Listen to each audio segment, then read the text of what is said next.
Okay, so may adlaw diya say karon is ato ang itry ang 100 km gas consumption challenge sa ato ang motor nga ADV 160. So bago ra ko ng pag-gas, ato ang i-reset ang ato ang trip A para ato ang matrack ang ato ang gas consumption sa sulod sa 100 km. So tara. So wala gyud siya klaro nga destination. Ang ato alangani is magtuyok-tuyok para mantud sa makuha nato ang 100 km. Tanaw nato ang iya gas consumption after ana. So before day ang tanan, gusto lang nako ipahibalo nga ang ako ang motor is dili na stock ang iyang CVT. Naparimap na pud ni siya twice kay niagi na ko og power pipe. So pagkataod sa ako ang power pipe, nagpa-remap ko. Ug pagbalik sa akong stock pipe, nagpa-remap na pag balik. So mao na siya. Tapos 1 year na day ni ako motor karon nga bulan. Ug na siya sa mga 12k odo.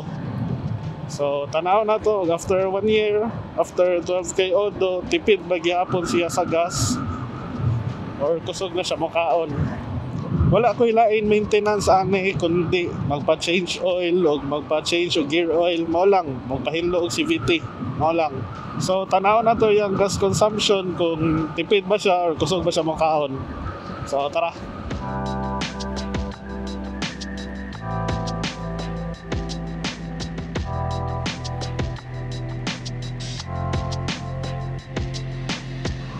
So chill-chill lang tagadagan.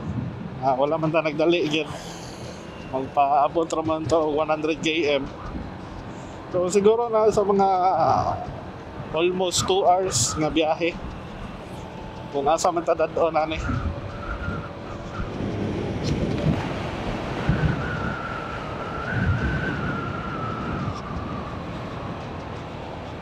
Okay, so 7 km in. So far so good.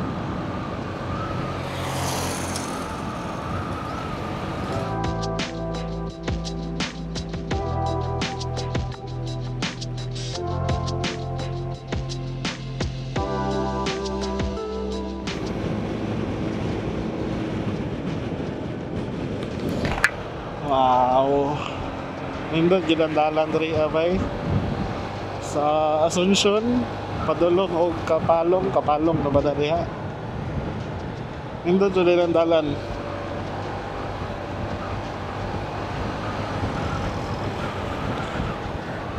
O nana to sa 10 km.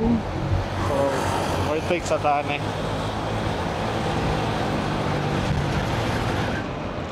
So, naana to sa 10 km. So far so good. Napagyapon nakuha ng atong gauge. Tanaw na to after 20 km kung makuha na ba siya. So tara. Padulong pa tayo kapalong.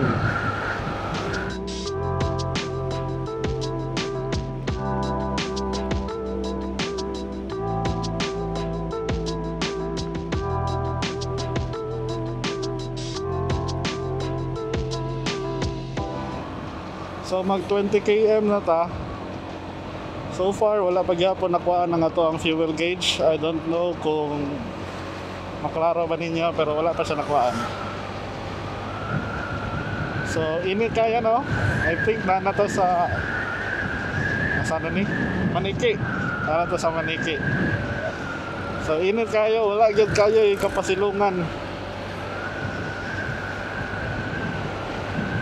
So try na to later sa 30 km kung nabay changes ang atong fuel gauge or sabay update.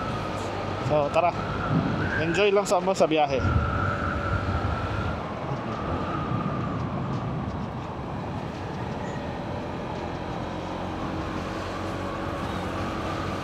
Tama, baka na akong ipangagian, no?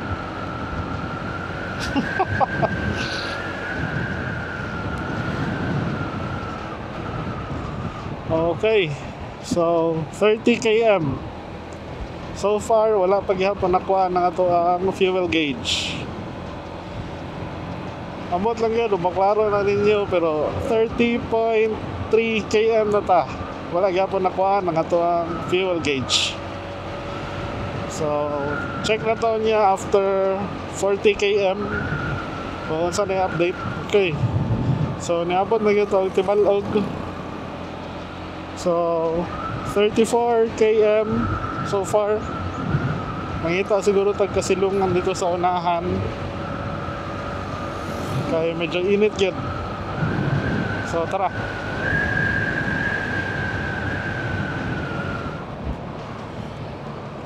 Kamo ka ibalik diri ba? Padapikol ata ni siya. Oh lagi. Dapikol. So makaagi-agi ko diri sa una bata pa pero kanang mag-commute sa kayo og bus. Karon ko kaagi diri ang kanang motor.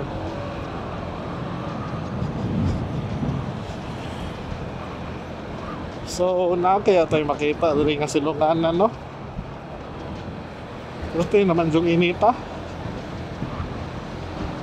Oh, by the way, mag 40 kilometers na ta. Gamay na lang.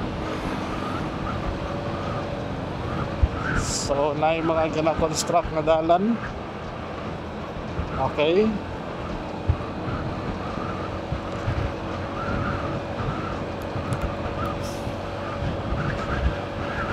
So, atong target ron is mangita og kapasilungan.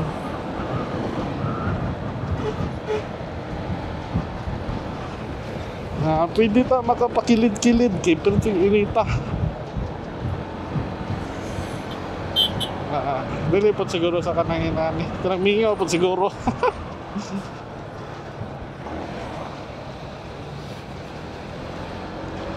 Oh wait, magita sa ta. So, kung sa day, 40 kilometers. So far so good. Wala pa nakuha ng ato ang fuel gauge. So, magita sa tagpasilungan.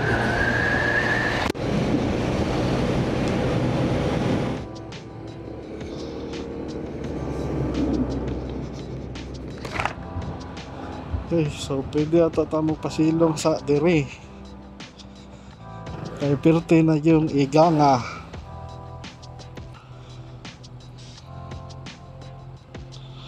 Oh. Okay. So nagpahuway sa ta dire. Somewhere sa Dapicol. Dito is I think pagawas na og Panabo. Og diri nga side is pagawas og Carmen. So update ta sa tong gas. Ngano to sa maklaro ba? 49.7 km. So halfway. Puno gyapon na to ang fuel gauge. So pauwi lang ko diri kadali nya larga na punta. Okay, so humana to og pahuway. Larga na punta. Siguro paduhali ko na ay makanan dito.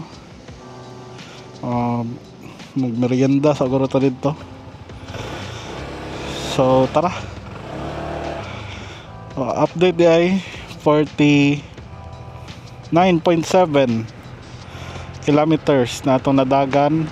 So far puno pa to ang fuel gauge. So far so good. So tara. Okay, so naano dayon ta sa 50 kilometers mark. So halfway na sa to ang 100 kilometers nga goal. So tanaw na to ang fuel consumption ani. So far jud wala pa nakuha ang iyang fuel gauge. So I think sooner or later makuha na ni. So tanaw na to antod asa or unsa nga kilometers makuhaan ang iyang bar sa fuel gauge. So tara.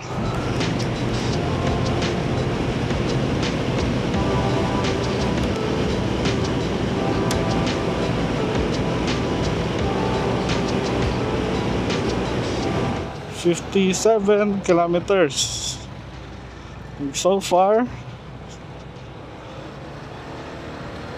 wala pa dyan nakuhaan og 1 bar ang ato ang fuel gauge. So, amo to kanusa gani siya makuhaan. Siguro nasa mga 58, 59 or 60. Pero around dira siguro makuhaan na ni siya. Pero kung dili gihapon na mas maayo, di ba?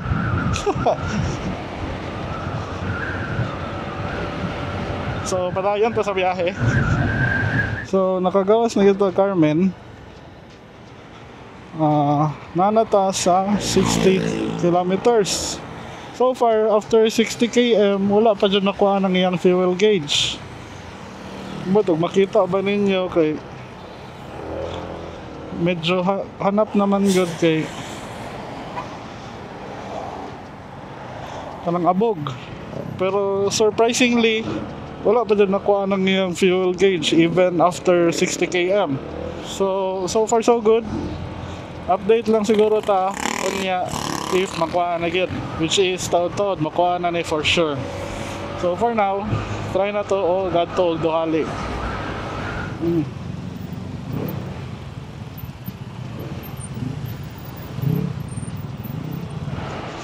Para na di ay. Okay.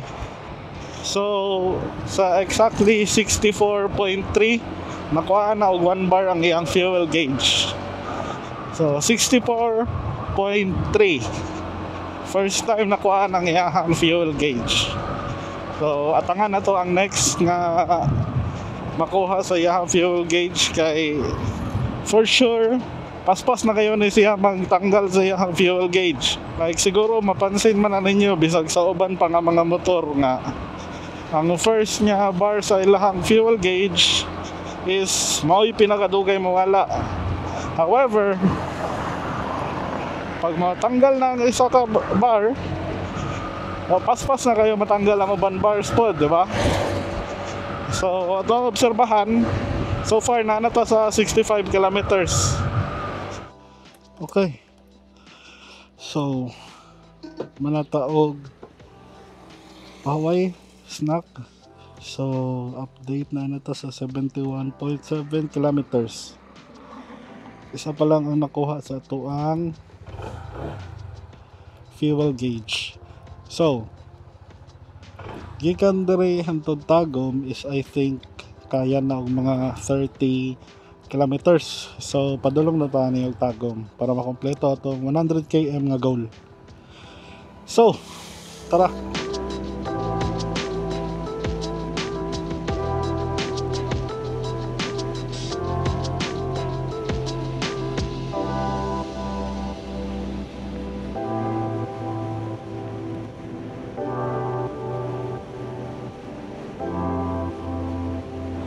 Okay, so 80 km mo lang gyapon, isa lang ka bar ang nakuha sa yaha. So check na to niya sa 90 km kung unsa na situation. So tara.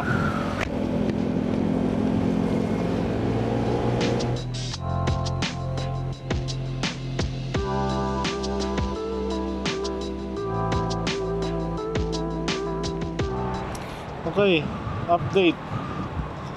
So, sa 87.4 kilometers, nakuha na siya og ikaduha nga bar. So, mga pila after mga 15 km. Dili ko sure, pero murag nasa mga inana, murag nasa mga 15 km bago natanggal ang iyahang ikaduha nga bar. So, tanaw na to kung pila dun ka bar ang mga hurot ani niya after 100 km. So, almost 90 na ta. So, tara. Update lang ko. Okay. So, 90 km. Going for 100 na. So, check na to pag abot ng 100 kung pila gyud tanan ang makuha sa iyang fuel gauge. So, tara.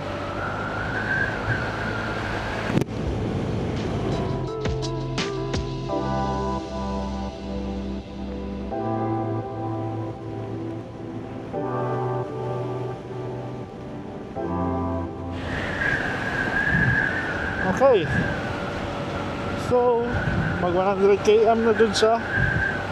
Manghita na lang tag silungan ron para ma-end na to yung video. So, at 100 km, wait lang.